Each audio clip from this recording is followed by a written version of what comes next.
Nga sulmi që jo është bë, me plisa, me flamuj, I njëjti me dorën e majt I ka shty nga tavolina dhe aty ka fillu edhe ajo hataja e inskenimit një rasti se kinse mësimdhënësi e ka hudh ose e ka përdosur flamurën dhe plisin, që nuk është e vërtetë. Lidhur me problematikën që ka ndodhur në atë shkollë, mësimdhënësit edhe stafit menaxherial, unë kam qenë një ori edhe në fillim. Diku një vjet para se më ndodhi ky incident, Muhameti ka bisedu me mua si avokat se është I bullizum dhe ka kërkesa nga menaxhmenti, e shpesh edhe fyrje,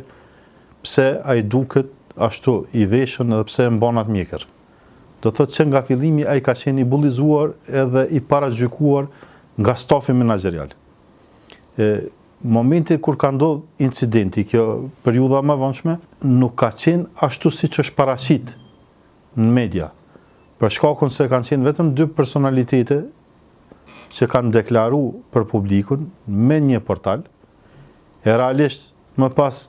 në gjitha portalet edhe gjitha mediat në Kosovë kanë cituar portalin e njëjtë, duke e paraqitur situatën se kinse arsimtari e përdosi flamurin kombëtar dhe plisin për shkak të bindjes fetare. Asnjëherë mua si avokat, po as Muhameti nuk e ka pyet askush se cili ka qenë verzioni I atij incidenti. Realisht, verzioni I incidentit ka qenë mësimdhënësi ka kërkuar rregull, ka kërkuar disiplinë dhe ka pas kërkesa në drejtim të nxënësve për të filluar orën dhe për t'i larguar plisat e flamujt me të cilët kanë qenë lidhur në trup, pa I penguar ato duksat e ato simbole tjera, mirë po kërkesa ka qenë e drejtë dhe bazuar në rregullore të shkollës që spaku ta vishnin uniforme shkollore, me pas të vazhdohet edhe me programin atë manifestimin I cili është organizuar. Gjatë kësaj kohe, disa prej nxënësve nuk e kanë respektuar urdhrin e mësimdhënësit, këtë rast Muhametit, dhe kanë filluar ta sulmojnë, derisa ai ka qenë ulur në tavolinën e punës dhe nga sulmi që jo është bë, me plisa, me flamuj, I njëjti me dorën e majt I ka shty nga tavolina dhe aty ka fillu edhe ajo hataja e inskenimit një rasti se kinse mësimdhënësi e ka hudh ose e ka përdosur flamurën dhe plisin, që nuk është e vërtetë. E më pas ne e dimi se çka ka ndodhur, jo është bërë një gjykim I pa drejt publik, mësimdhënësit, pa qenë publiku informuar me ngjarjen reale. Aq shumë ka pas hyrje, aq shumë ka pas sharje, aq shumë ka pas përdosje të personalitetit të tij, saqë ne mund t'i shohim edhe sot frustrimin e shumicës së njerëzve, pse ai është liruar në mungesë të provave apo në mungesë të veprimeve të tij inkriminuese. Çdo njëri e kemi një personalitet, çdo njëri e kemi një karakter, e sidomos kur je në pozitën e mësimdhënësit që kërkohet respekti ndaj mësimdhënësit, kërkohet bindja, e kërkohet një kulturë e komunikimit. Në këtë rast mund të themi shlirshëm që është prek personaliteti I mësimdhënësit, nuk është respektu integriteti I tij dhe urdhri I tij, e nga njëherë situata din të dalë jashtë kontrolli ashtu siç pishohim çdo ditë, e kemi pa edhe këtë rastin e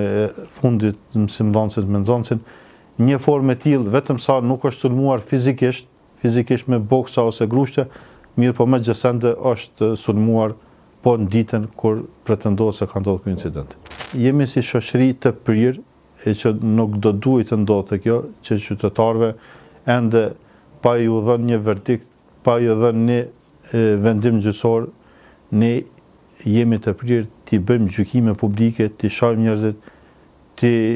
etiketojmë njerëzit, e në fund ashtu siç ndodhi me mësimdhënësin, deli pafajshëm, kush është ai që do ta kompenzoj personalitetin e tij, dhembjet e tij dhe sulmet që janë bërë padrejtisht, duke mos qenë në një ori lidhur me rastin. Ne I bëjmë thirrje të gjithë qytetarëve që të kenë kujdes në deklarimet e tyre, për shkakun se janë gjykatat ato që vendosin përfaqësinë apo për pafajësinë e të tjerëve. Ashtu siç thash, ne jemi të prirë e këtë dukuri do ta largojmë nga shoqëria, qoftë edhe në forma ligjore, që të mos i paragjykojmë rastet e të mos ju vëm etiketa e fajësi qytetarëve, të cilët gjenden pranë gjykata, po ti presim gjykatat dhe të vendosin gjykatat ato që janë edhe kompetente për fajësinë apo pafajësinë e qytetarëve. E jo t'ju bëhet një gjykim apo t'ju bëhet zhurmë aq e madhe, një lëndim aq i madh